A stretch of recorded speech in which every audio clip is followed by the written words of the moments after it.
আমার মনে হলো যে এই বিষয়টা নিয়ে আ আমার কিছু বলা উচিত।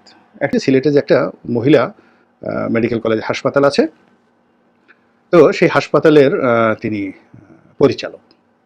তারপর কথা প্রসঙ্গে জানালেন যে জামাতের একজন নেতা। তখনই তিনি সাধারণ সম্পাদক আমির হন নাই বা সাধারণ সম্পাদক হননি। কিন্তু নেতা হিসেবে বেশ পরিচিত। বললেন যে ডাক্তার শফিকুর রহমান তিনি এই হাসপাতালের পরিচালক। আমি বেশ অবাক হয়ে গেলাম যে আ আওয়ামী লীগ জমানা এখানে জামাতের একজন নেতা এই হাসপাতালের পরিচালক। আপনাদের কোনো সমস্যা হচ্ছে না? বলে যে, "না, আমাদের সিলেটে আসলে ওইরকম কোনো সমস্যা নেই। এখানে যে সহমর্মিতা, রাজনৈতিক দলগুলোর যে সহমর্মিতা, এটা অন্য যেকোনো জেলার চাইতে বেশি। আর ডক্টর শফিক এখানে সবার সঙ্গে একটা সম্পর্ক বজায় রাখেন। ফলে তার যে রাজনৈতিক বিশ্বাস, তার এই ব্যবসার সঙ্গে বা তার কর্মকাণ্ডের সঙ্গে জড়িত নয়।" তো এই ১ম আমি আসলে ডক্টর শফিক সম্পর্কে চিনি। তখনও পর্যন্ত তার ছবি আমার আসলে দেখা হয়নি। তো পরবর্তীতে তিনি যখন আমির হলেন, তা আমির হওয়ার পরে দেখলাম এবং তার ব্যাপারে আমি আসলে ওরকম ওয়ান টু ওয়ান ওইভাবে জানি না বা জানতাম না। এর জামাতের লোক যারা আছেন তারা অভ্যন্তরীণভাবে তাদের অনেক বড়, বড় নেতা আছেন। কিন্তু বাইরের জনসাধারণের বেশিরভাগ লোকই তাদের শিক্ষা-দীক্ষা, পরিবার সম্পর্কে অতটা জানেন না। আমিও ঠিক ওইরকম জানতাম না। কিন্তু হঠাৎ করে একবার দেখলাম যে কিছু ছাত্র শিবিরের লোক আমার অফিসে আম নিয়ে আসছে। এটা কোন সালে আমি বলতে পারব না। বলল যে, "আমিরে জামাত তিনি আপনার জন্য উপহারটি পাঠিয়েছেন।"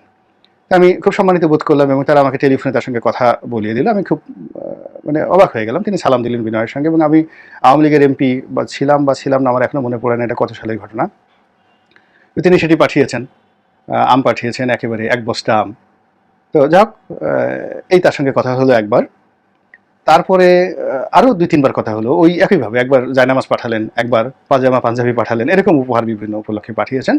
আর প্রতিবারই কথা বলেছেন এবং কখনো তার পক্ষ থেকে এসেছে, আবার কখনো আরেকজনের পক্ষ থেকে এসেছে। এরকম জামাত এই সম্পর্কটা অন্য কার সাথে রক্ষা করেছেন জানি না, বাট আমার সাথে রক্ষা করেছেন এবং আমার জানা মতে অন্যান্য বিভিন্ন রাজনৈতিক দলের যারা নেতৃবৃন্দ রয়েছেন তাদের সবার সঙ্গে জামাত কিন্তু সেই ২০০৯ সন থেকেই বিভিন্ন কৌশলে ব্যক্তিগত সম্পর্ক রক্ষা করে চলেছেন এবং এদের কৌশলটা এত মানে সূক্ষ্ম ছিল যে অনেকে আমরা বুঝতে পারি যে যেমন আমাকে দাওয়াত দেওয়া হলো ২০০৯ সালে প্রেস ক্লাবের একটি অনুষ্ঠানে। তা আমি সেখানে গিয়ে উপস্থিত। আ নতুন এমপি হয়েছি। যে দাওয়াত দেয় সেই যায়, গিয়ে দেখি যে পুরো অনুষ্ঠানটি জামাতের। এখন জামাতের অনুষ্ঠানে আমি কি করে গিয়ে জয় বাংলা বলব? তো জয় বাংলা বলব বা আমি সেখান থেকে চলে আসবো কিনা বা আমার দলে যদি খবর যায় যে গোলাম মোল্লা রনি জামাতের অনুষ্ঠানে গিয়ে এই ধরনের বক্তব্য দিয়ে আসছেন। তো সেখান থেকে চলে আসাটা অভদ্রতা, আমার কাছে কাপুরুষতা মনে হলো। ফলে কি হলো? তারা তাদের অনুষ্ঠান করলো। আমি সুন্দর মতো কথা বলে আসলাম এবং অনুষ্ঠান শেষে জয় বাংলা, জয় বঙ্গবন্ধু বলে সেখান থেকে চলে আসলাম। এইভাবে আসলে আমি তাদের সাথে আমার যে সম্পর্কটা অন্যান্য ইসলামিক দল, তারপরে রাজনৈতিক দলগুলোর মধ্যে বিএনপি, তারপরে জাতীয় পার্টি মানে এরশাদ সাহেব বলেন বা বিএনপির যারা আরও শীর্ষ নেতৃবৃন্দ, সর্বোচ্চ নেতৃবৃন্দ রয়েছেন, তাদের সঙ্গে ব্যক্তিগত পর্যায়ে আমার ঠিক এইরকমই সম্পর্কটা আমার সেই ১ম থেকেই ছিল। এরপর বুদ্ধিজীবী এখন যারা মানে যে ডক্টর ইউনূস থেকে যারা হয়েছেন, এদের সবার সঙ্গেই মোর অর লেস আমার একটা কানেকশন আছে। ব্যক্তিগত সম্পর্ক আছে। কখনো হয়তো এদেরকে আমার বলা হয়নি কোনো কিছু, তারাও আমাকে বলেনি। আমি আগামী দিনগুলোতে তাদের ব্যাপারে কখনো কিছুই বলব না। কিন্তু যেটি বলতে চাই সেটি হলো যে তারা আজকের এই ভালো পর্যায়ে আছেন। আমি তাদেরকে নিয়ে গর্ব করি। গর্ব করি এই সম্পর্কটা অনেক আগের থেকে আমি তাদের সাথে রক্ষা করেছি। তারা আজ ভালো পর্যায়ে আছেন আলহামদুলিল্লাহ। তো এরকম জামাতের আমিরের সঙ্গেও এরকম ভালো সম্পর্কটা ওইভাবে টেলিফোনে আমি সবসময় রেখেছি। তো এখন তিনি এই সময়টিতে একেবারে মুক্ত বিহঙ্গের মতো যেভাবে ঘুরছেন, আমার ভালো লাগছে দেখে। আর আমার একটু হিংসা লাগছে বা ঈর্ষা লাগছে যে উনি বয়স্ক মানুষ, দাড়ি চুল সব পেকে গিয়েছে। সে বন্যার পানির মধ্যে নেমে যাচ্ছে। এই গাড়িতে করে একবার সিলেট যাচ্ছে, আরেকবার নোয়াখালী যাচ্ছে, আরেকবার কুমিল্লা যাচ্ছে। আবার হাসপাতালে গিয়ে আহত রোগীদের দেখছেন। এই প্রাণশক্তি আমার মধ্যে নাই। আমার এই সকালে পেট খারাপ থাকে, বিকালবেলা মাথা খারাপ থাকে, রাতে ঘুম হয় না। আমি চিন্তা করলাম করিটা কি? তো যাই হোক আমি কিছুই করছি না। কিন্তু যারা করছে তাদেরকে প্রশংসা করতে তো আমার কোনো অসুবিধা নেই। আল্লাহ যেহেতু আমাকে একটা মুখ দিয়েছেন, জবান দিয়েছেন, কথা বলার ক্ষমতা দিয়েছেন এবং আমাকে একটা প্ল্যাটফর্ম দিয়েছেন। তো এটা নিয়েই মূলত কথাবার্তা বলা এবং যে কারণে বলা সেটা হলো আমি জামাতের যে আমির তার একটা ব্যবহারে খুবই আশ্চর্য হয়েছি। এতটা আশ্চর্য হয়েছি এবং অবাক হয়েছি যেটি বলার মতো নয়। তো উনার কোনো টেলিফোন নম্বর আমার কাছে ছিল না, নেইও বটে। তো উনারা বিভিন্ন সময় যখন উনি আছেন বা জামাতের অন্য কোনো নেতা আছেন তারা তাদের ভিন্ন একটা নম্বর থেকে হঠাৎ করে সারপ্রাইজিং টেলিফোন দেন তারপরে শেষে কথাবার্তা বলেন এবং আমি সবসময় তাদেরকে যাকে বলা হয় খোঁচা দেওয়ার চেষ্টা করেছি যে এইভাবে লাদেনের মতো লুকিয়ে থেকে মোল্লা মতো লুকিয়ে থেকে আর কতদিন রাজনীতি করবেন, এভাবে নিজের সাহস করে বের হন, সাহস করে বের হন, ফোন নম্বর করেন, আপনার ঝুঁকি কমে যাবে। যাও, কিন্তু তারা আমার সেই কথায় কখনো অভিমান করেননি বা আমাকে ছোট মনে করেননি, কিন্তু তারা তাদের কাজগুলো করে গেছেন। তো এই অবস্থাতে তাদের সাথে আমার যোগাযোগ এবং সংযোগ, তো তারই প্রেক্ষিতে এই গত 2-3 দিন আগে যেটি হলো, এক ভদ্রলোক বেশ উঁচু পর্যায়ের কর্মকর্তা, ডিস্ট্রিক্ট জাজ পর্যায়ের কর্মকর্তা, তিনি আওয়ামী লীগ নেতা মাহবুব আলম হানিফ, তার যে ক্রোধানলে পড়ে তিনি চাকরি হারিয়েছেন। কোনো রিজন নাই, সব কিছু ওকে আছে।